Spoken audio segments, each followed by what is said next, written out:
Добрый день, дорогие зрители. Это программа «Невъездной» и я, ее ведущий Андрюс Тапинас. Со мной особенный гость, мэр города Киева Виталий Кличко. Добрый день, Виталий. Здравствуйте. Господин мэр, скажите, пожалуйста, какая ситуация сейчас, на сегодняшний день в Киеве? Возвращаются ли люди? Уже можно им возвращаться или все же еще нужно подождать? Какие настроения? На самом деле ситуация чуть более спокойная, чем несколько недель назад. Мы более реже слышим воздушную тревогу и необходимость спускаться в бомбоубежище. Ситуация в городе Киеве, тем не менее, остается напряженной. Мы не можем запретить или разрешить приезжать или возвращаться в Киев, но, тем не менее, люди возвращаются в Киев. Несмотря на то, что мы не рекомендуем на сегодняшний день возвращения, аргументируя тем, что гарантировать безопасность для жизни и здоровья мы не можем, и в любую минуту, в любую секунду мы можем попасть под ракетный обстрел, который периодически проводится по Российской Федерации по городам Украины. Более того, в городе Киеве находится еще большое количество блокпостов. Передвижение по городу Киева затруднено в связи с контролем на блокпостах. Общественный транспорт ходит не так, как в обычное время, с определенными интервалами движения, которые увеличены. Инфраструктура города Киева работает немного не в том, конечно, в более замедленном состоянии, чем до военных действий. И еще один очень важный аргумент. Все лесопосадки и зеленые зоны, которые находятся вокруг города Киева, небезопасны для их посещения. Сейчас теплое время года, и киевляне привычно проводят свои выходные, свободное время на свежем воздухе, посещая большие лесопарковые зоны, которые находятся возле города Киева. Но сегодня эта часть территорий либо заминирована, либо там находится большое количество взрывоопасных предметов, и у нас уже есть достаточно много случаев подрывов и гибели мирных жителей, которые, к большому сожалению, не придерживались тех правил, на которых мы настаиваем. И в связи с этим я, тем не менее, обращаюсь к каждому киевлянину. Мы понимаем, что дома всегда лучше, чем в гостях, но, тем не менее, если у вас есть возможность еще находиться в безопасном месте, находитесь там. Если вы уже очень хотите приехать, пожалуйста, приезжайте. Мы не можем запрещать это, но, тем не менее, мы предупреждаем, что нахождение в городе Киеве гарантировать стопроцентную безопасность, к большому сожалению, пока еще не можем. Виталий, по вашим подсчетам, насколько с начала войны пострадал ваш прекрасный город? Город пострадал достаточно серьезно. Разрушена инфраструктура, разрушена экономика города. Все логистические центры, которые находились возле Киева, были уничтожены ракетными атаками. Все нефтебазы, которые обеспечивали нефтепродуктами город Киев, также уничтожены. Большое количество мостов сейчас мы очень большими темпами отстраиваем для того, чтобы транспортная логистика вновь была возобновлена, но тем не менее есть трудности. Более 200 жилых домов в городе Киеве повреждено бомбами, ракетными либо артиллерийскими обстрелами. И наша задача сейчас в максимальные сроки до конца теплого времени года сделать все для того, чтобы люди могли возвратиться в свои дома. То есть сейчас мы переходим к интенсивной фазе реконструкции поврежденных зданий. Более 30 детских учебных заведений повреждено, 17 медицинских учреждений, и большое количество людей осталось без крыши над головой и ждут максимально быстрого восстановления ихнего жилья. Виталий, что вам самому значит Киев? И по какому чувству мирного времени в Киеве вы наиболее скучаете в эти дни? Ну, на самом деле, май – это самый такой красивый месяц, когда тепло, когда цветут каштаны, когда после долгой зимы вновь теплое время возвращается. Это любимое время препровождения в парках города Киева. И хотел бы еще раз напомнить, что город Киев – это город-парк, как его называют, большое количество зеленых зон, набережных возле Днепра. И по традиции все киевляне с огромным удовольствием проводят май месяц на свежем воздухе. Но сегодня мы не видим такого большого количества людей. Тем не менее, обстановка напряжена, и мы понимаем, что мы живем в новых реалиях, которые называются положение военного времени.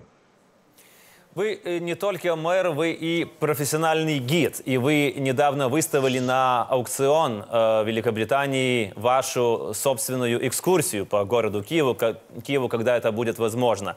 Какие вот три, скажем так, места в Киеве вы бы хотели показать любому гостю вашего города, если бы есть время только на 3, скажем так, места?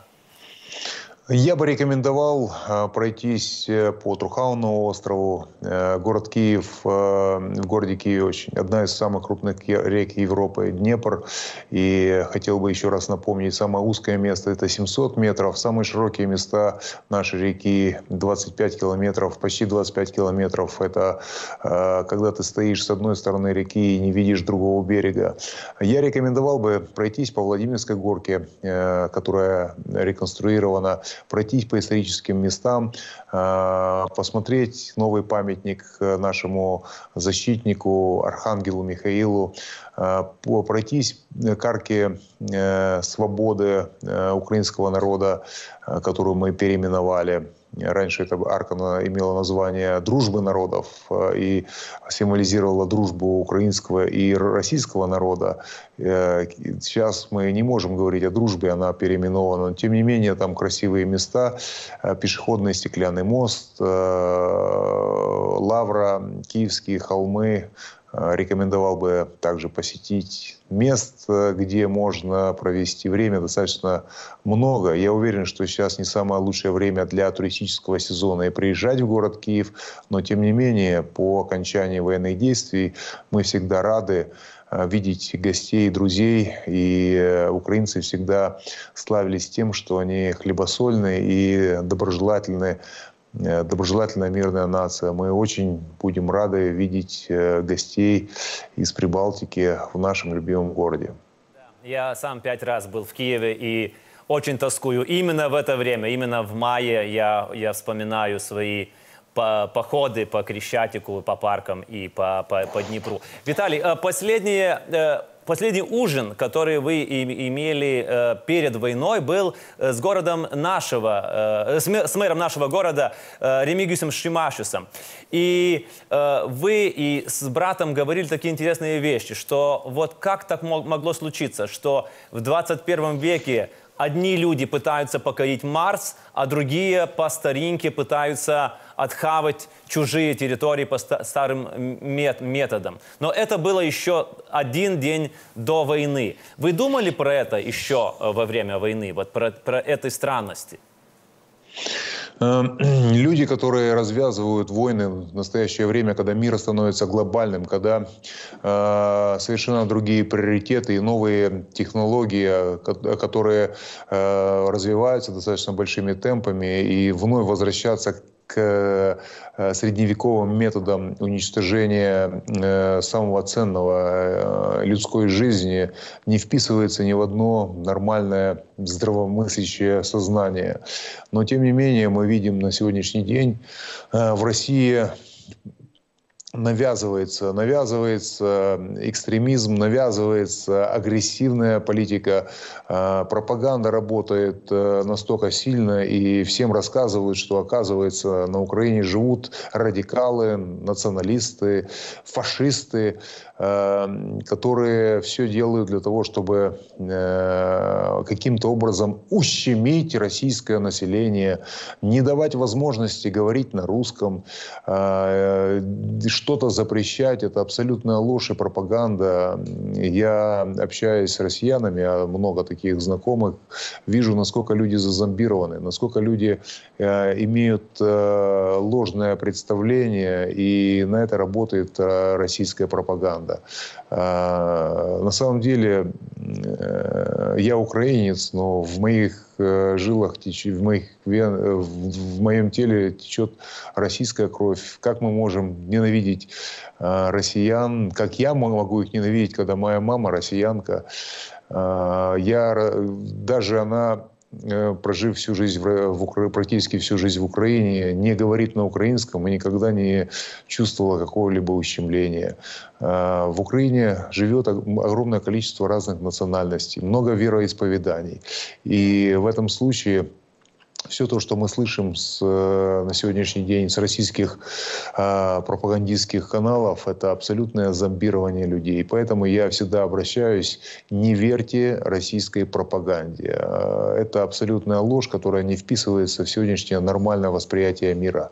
И навязывание агрессивной политики, каких-то тех принципов, которые не соответствуют сегодняшним реалиям, мы видим как факт. Но, к большому сожалению, нам необходимо еще очень много сделать для того, чтобы поменять это представление. Но в первую очередь россиянам задание поменять то правительство, которое ведет их к какой-то пропасти, к той изоляции, к железному занавесу, который когда-то был в Советском Союзе. И ни к чему хорошему это не приведет Россию. На сегодняшний день эта война трагедия не только лишь для Украины. Это большая трагедия для всей Европы. А в первую очередь это еще большая трагедия для самой России. Для тех людей, которые посылают своих сыновей, братьев, близких в бессмысленную войну.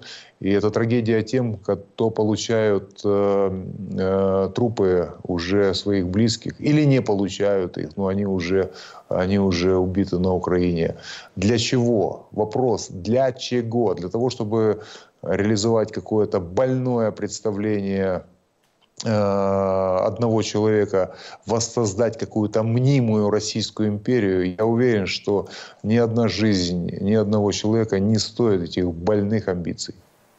Виталий, но вот когда вы сказали, что вы говорите со своими знакомыми, наверное, с спортсменами, с бывшими коллегами из России, что они вам говорят? Вот когда между вами прямая речь, да? Что они вам говорят? И как до них достучаться? Они зомбированы. И днем и ночью им рассказывают неправдивые вещи. Им рассказывают, что, оказывается, украинцы начали первыми эту войну. Что, оказывается, мы напали на Донбасс и Луганск. Они рассказывают, что, оказывается, американцы и НАТО виноваты в этом всем. Сейчас начинаются рассказываться какие-то причины этих и оправдывания, то, которое идет и слышится в российской прессе.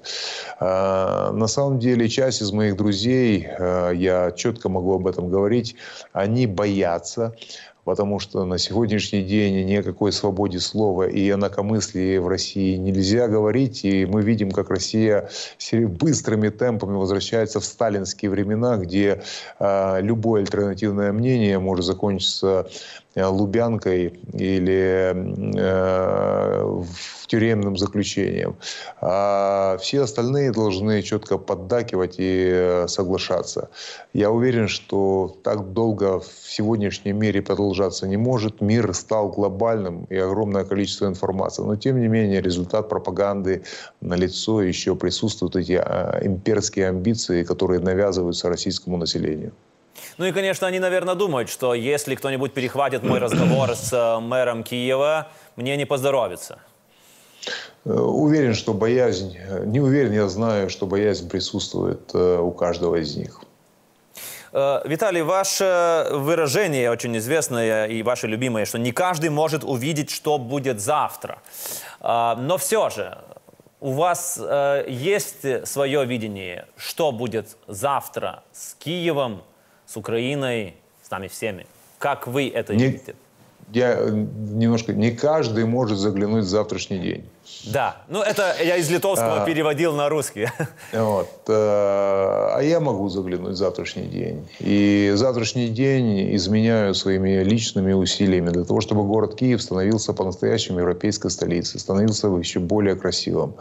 То, что касается событий, которые происходят, я могу сказать, если россияне не изменят отношение к своему правительству, они будут изолированы. Изолированы, как когда-то при Советском Союзе.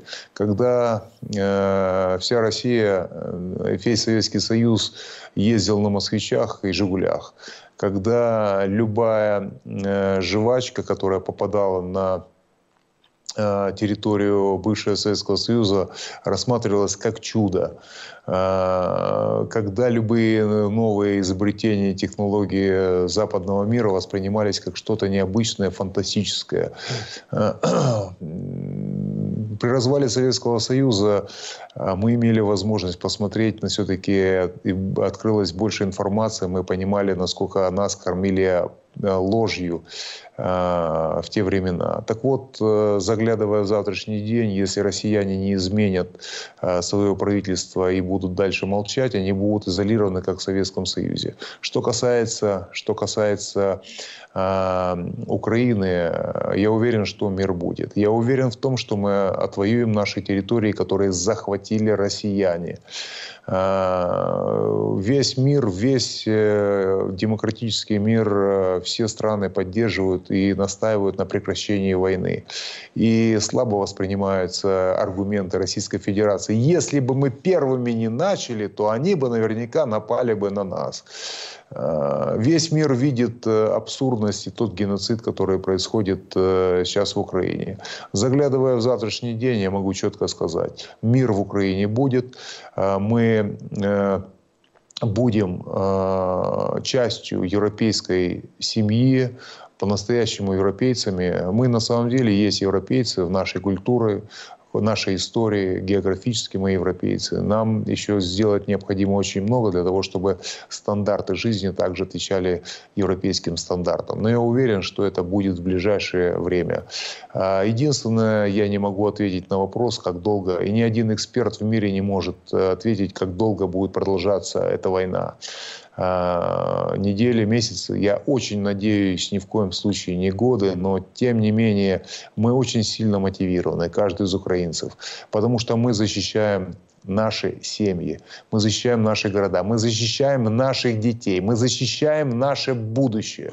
И в этом сила успеха украинских воинов, потому что россияне, российские солдаты воюют за деньги.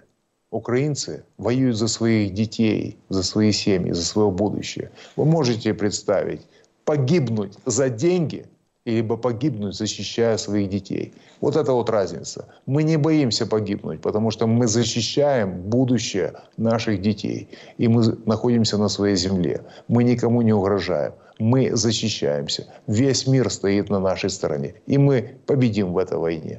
Единственный вопрос. Как много необходимо будет еще положить жизней, как много еще будут оплакивать многие утерянных близких, на этот вопрос никто не может ответить. И наша задача сделать все возможное, чтобы это как можно быстрее закончилось. А задача Европы, всего мира, Литвы и литовцев, как можно помочь вам, как больше помочь вам, чтобы этот настоящий день победы настал как можно быстрее, и как можно скорее мы могли бы ехать в Киев и как туристы, и как братья, и как друзья, и помогать отстроить город. Спасибо вам большое, Виталий, за ваше время. Удачи во всех ваших заботах. Я хотел бы, пользуясь возможностью, поблагодарить литовцев, поблагодарить каждого, кто не безразличен. И тот человек, который думает, что война где-то далеко, она не может коснуться вас, это большая ошибка. Она может коснуться каждого европейца. И огромная благодарность тем, кто приютил временных переселенцев сейчас с Украины. Каждому спасибо, кто поддерживает Украину. Спасибо большое правительству за политическую поддержку, за экономическую помощь, за поставку оружия. Это очень важно. Спасибо вам, что вы с нами. И объединение вокруг Украины – это и есть залог возвращения скорейшего мира. Это наша общая задача. И не забывайте то, что мы на сегодняшний день защищаем не только лишь наши семьи и наших детей. Мы защищаем каждого из вас. Потому что мы не знаем, как далеко могут пойти планы россиян.